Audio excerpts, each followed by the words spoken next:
Magandang hapon. Ngayon ay Sunday. Welcome sa Lotto Result Today PH.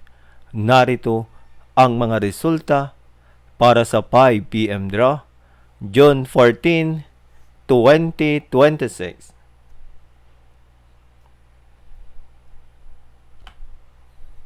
Para sa resulta ng 2D Lotto, 28 at 2.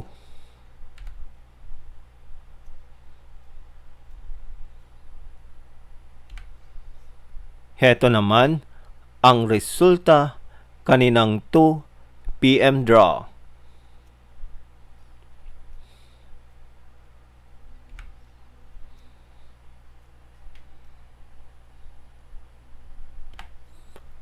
Para sa resulta ng 3D Lotto, 1, 4 at 4.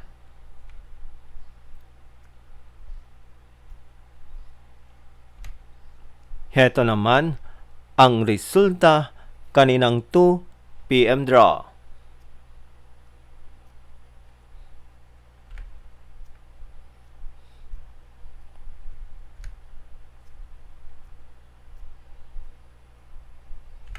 At yan ang mga resultang ngayong 5 PM draw. Para lagi kang updated sa mga Lotto draw result, mag-like and subscribe. Maraming salamat sa panonood.